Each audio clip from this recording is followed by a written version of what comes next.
Hey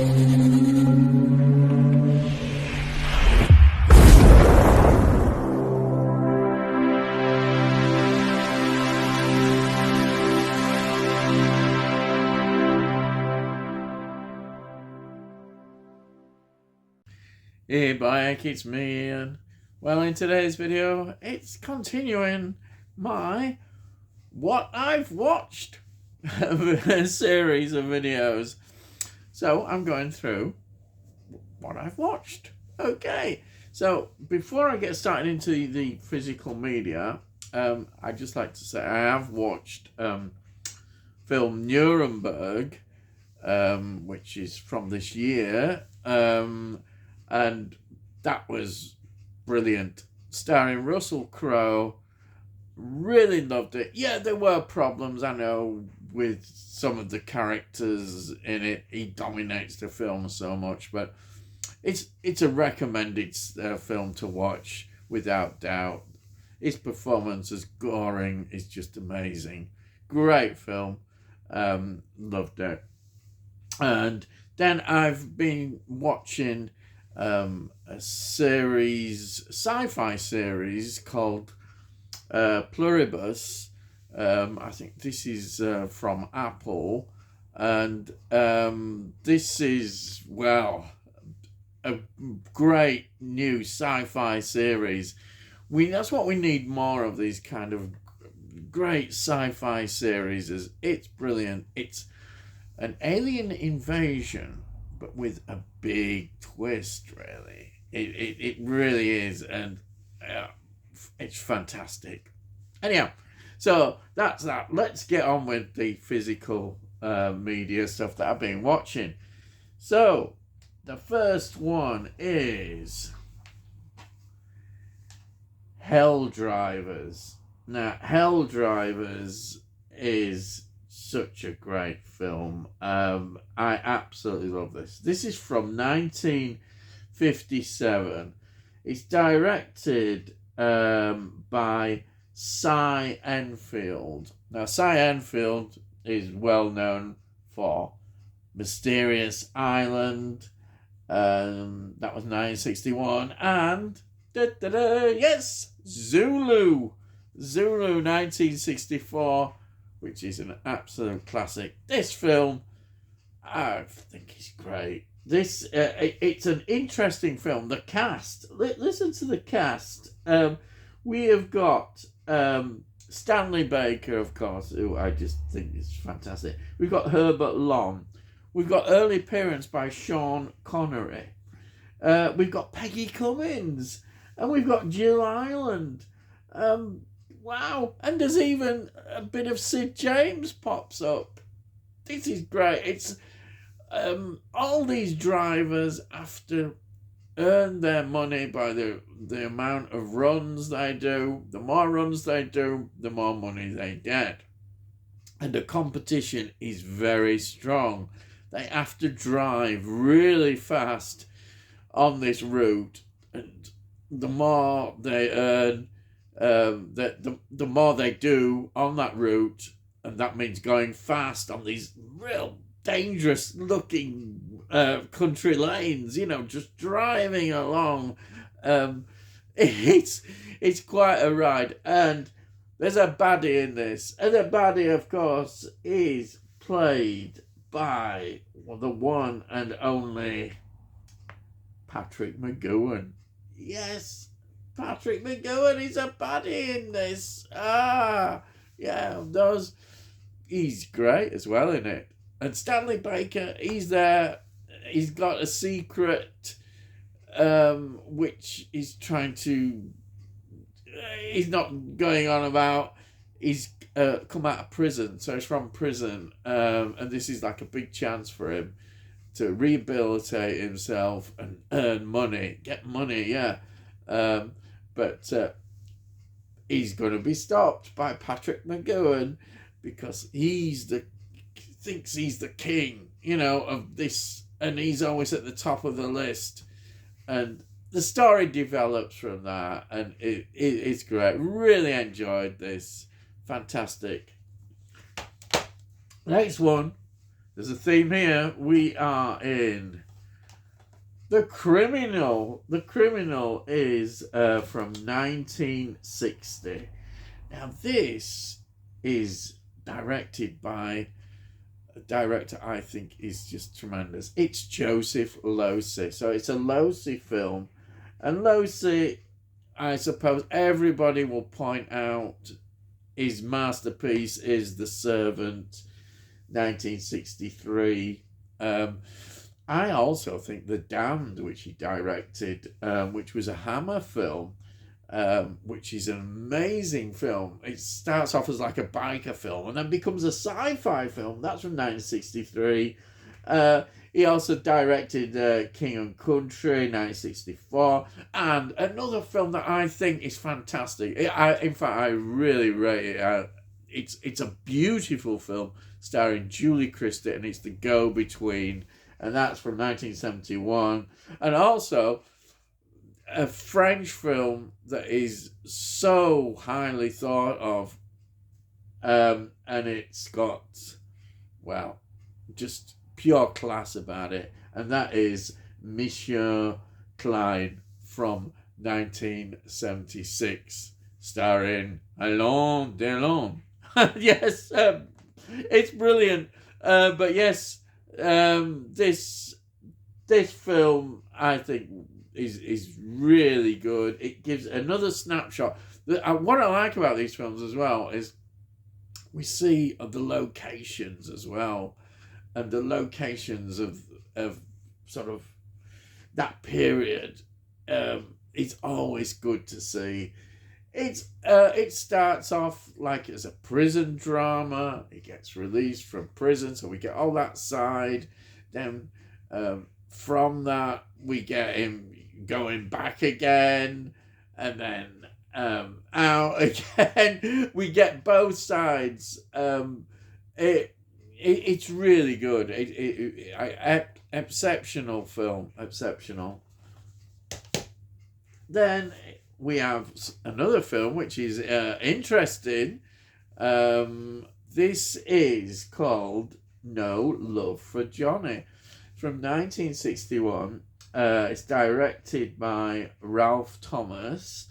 It's based on a 1959 novel, No Love for Johnny, by Wilfred Feinberg, who was a Labour MP. So that might give you a clue.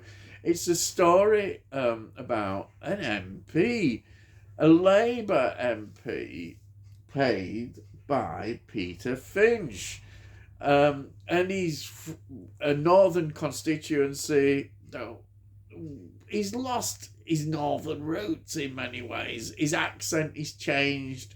He's very much a career politician, even though his roots are of a more radical left, and his representations, but he's there in Parliament, and he's there as a career politician.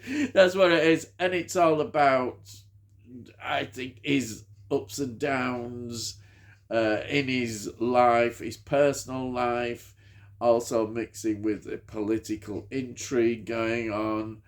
You know, there's like left-wing sort of factions trying to draw him into their way, getting a spokesman, and him sort of, well, yes. But it really all starts when he falls in love, and he's married as well already, and that is another important part of this thing. His wife is estranged from his wife. That's just some of the stuff that's going on. But this film is great. Really loved it as well. A great glimpse of that sort of period. Then the next one is, this is another great film. It is Horrors of the Black Museum.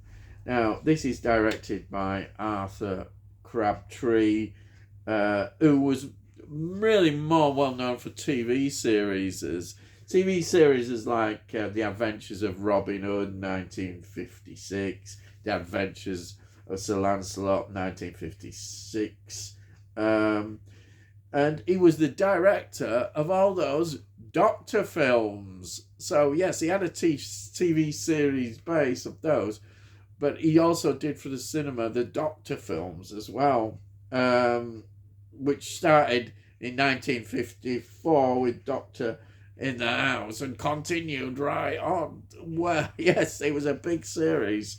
But yeah, this film, Horrors of the Black Museum, stars Michael Gough. Michael Gough, amazing, great actor, who's pops up in so many roles, though of course in recent years Michael Gough gained sort of credibility in the Batman films. Yes, the Batman films. But well, what else can you say?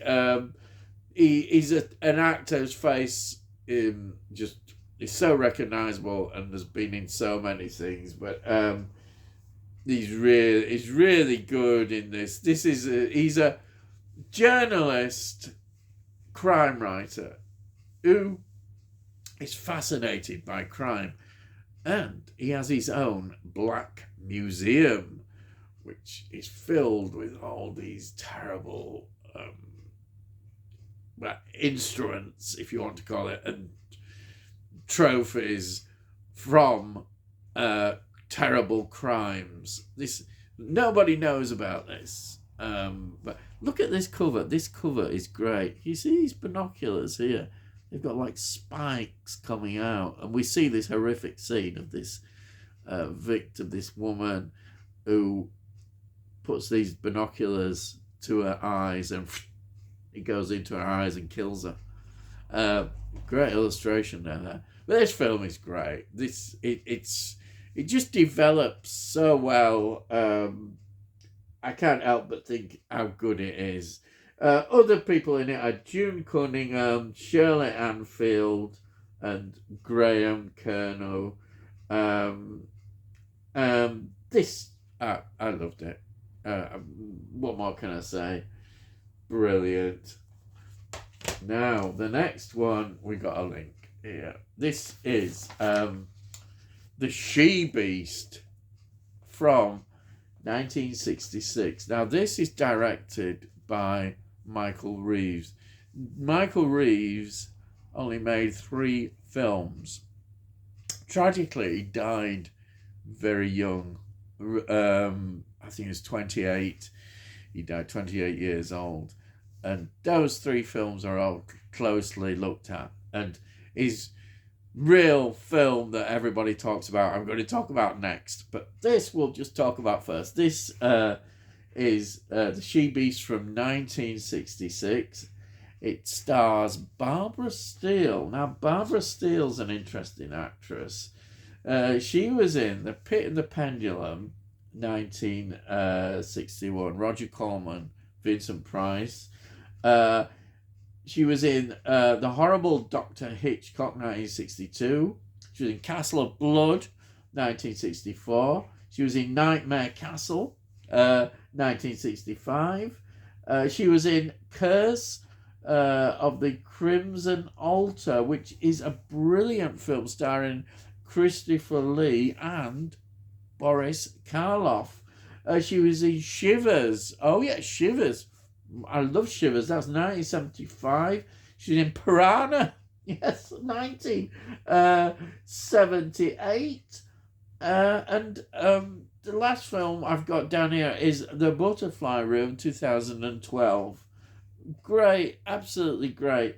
But the other important thing to remember is another member of the cast, who is Ian Ogilvy. Now, Ian Ogilvy was a big friend of Michael Reeves. Ian Ogilvy, I think, is actually famous for 2 things.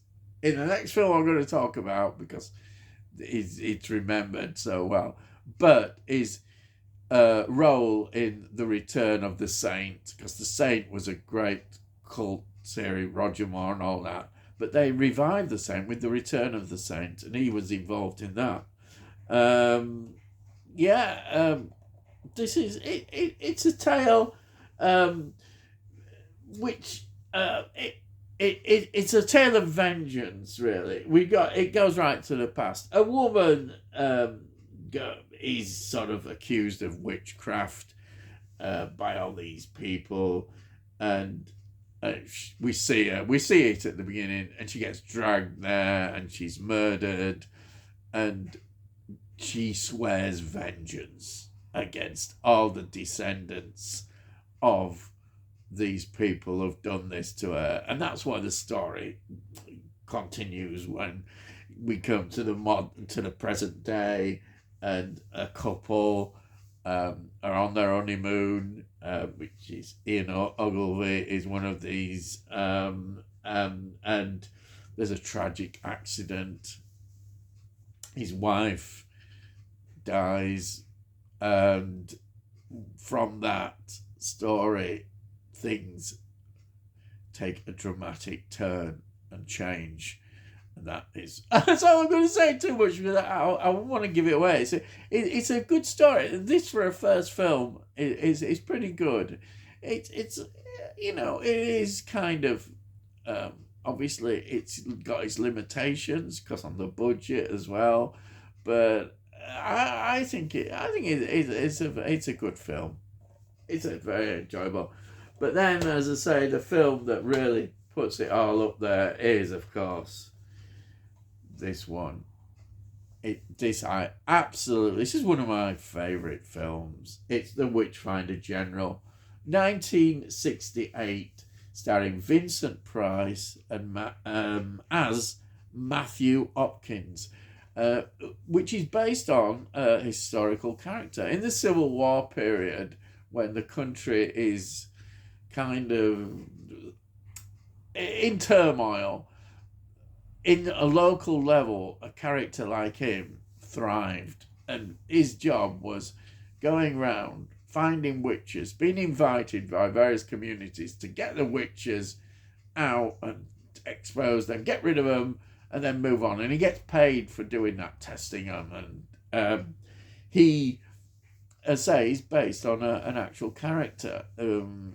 But it's what I like about this film is it does actually show you that it's all about their own self-interest. They're doing this to make lots of money. That's it. And having the freedom, as well as he does, to choose women that he can be with.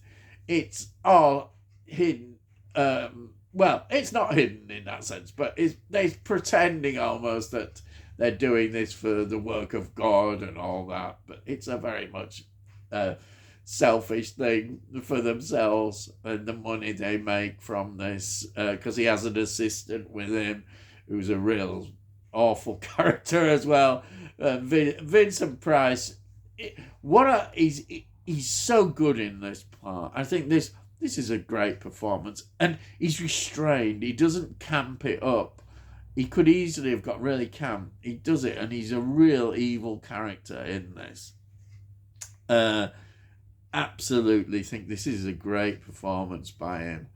And again, the fact that it's Michael Reeves' last film, and he does such a great job. I mean, this film I've watched over many years. It was also controversial at the time because of the ending. It's very, very bloody and gory, and there were problems with the censors, and certainly when they've shown it on the TV, they've cut some of the bits at the end because of its nature. But yeah, this is a film I've watched a lot of times, and I think is great. Absolutely love it.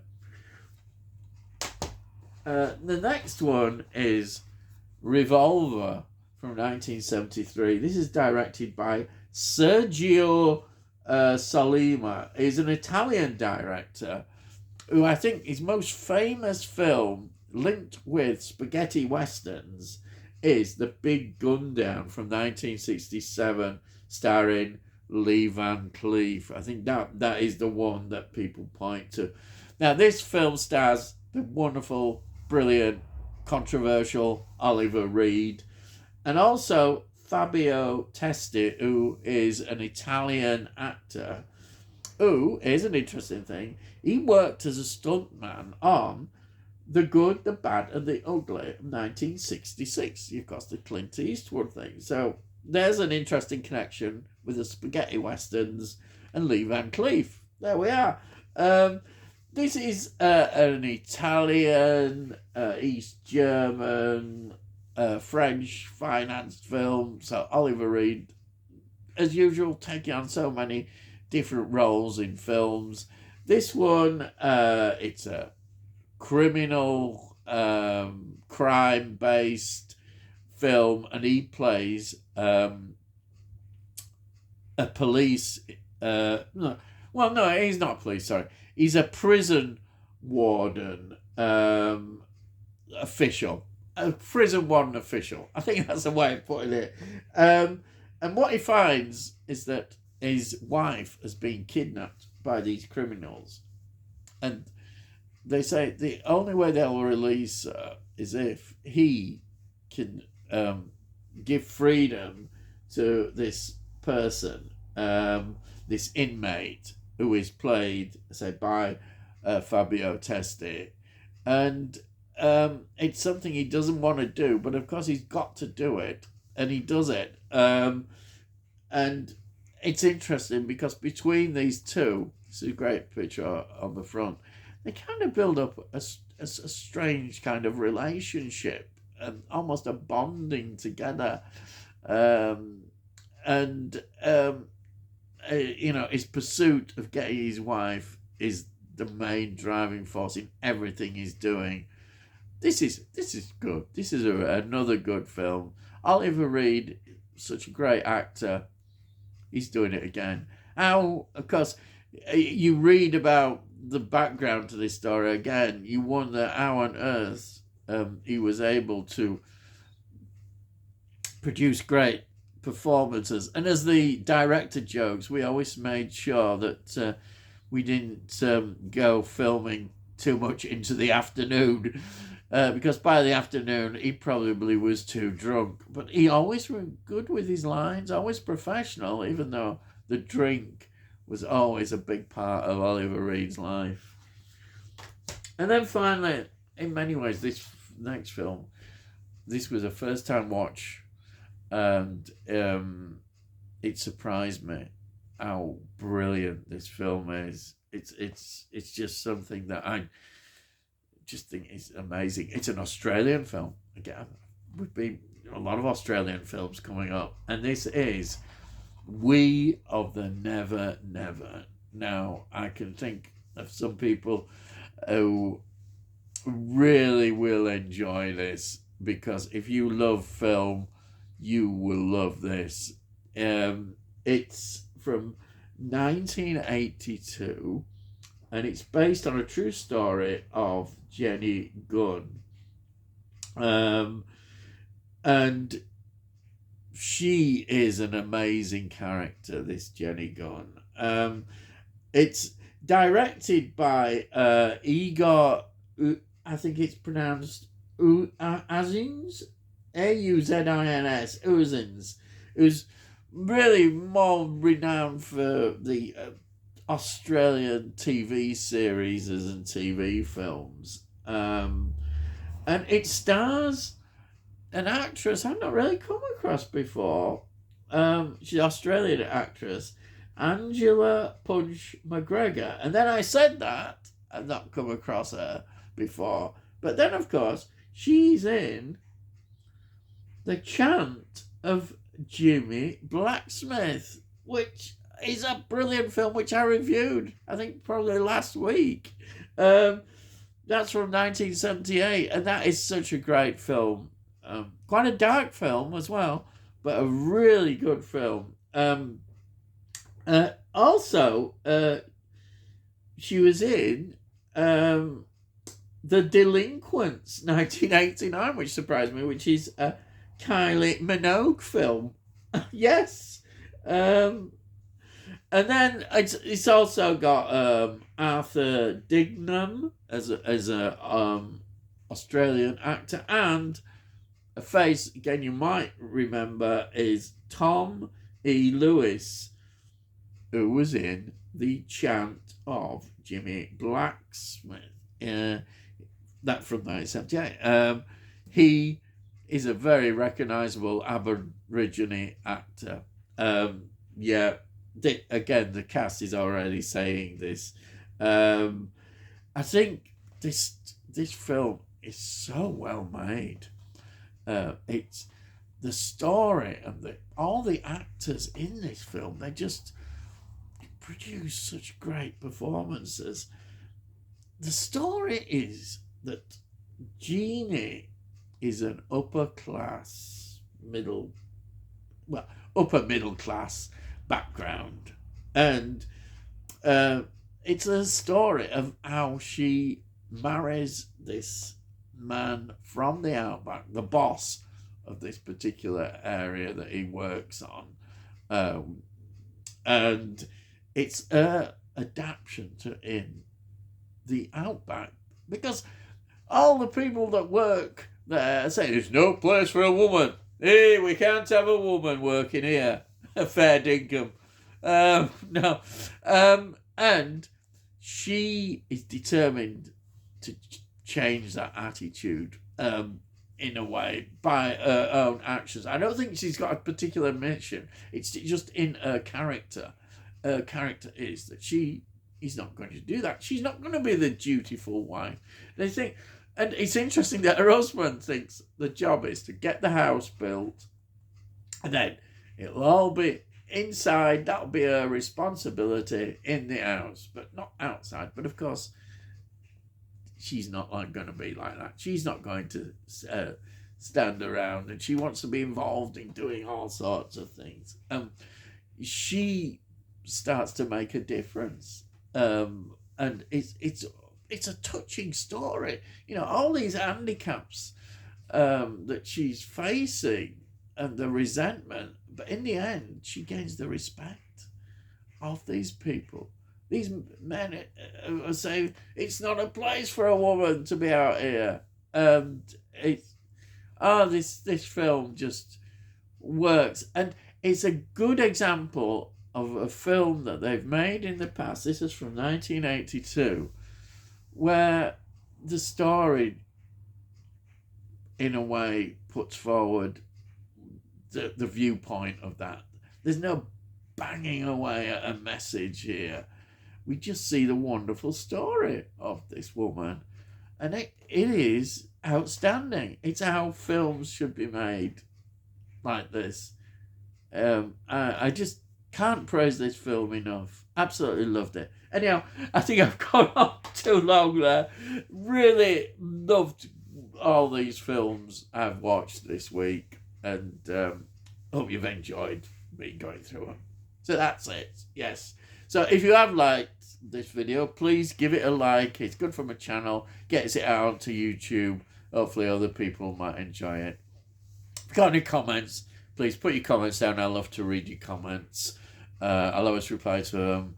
And if you're new to the channel, why not consider subscribing? If you subscribe, it gets it onto YouTube, and then hopefully other people might enjoy it. And that's it. So all I've got to say is, I'll see thee again.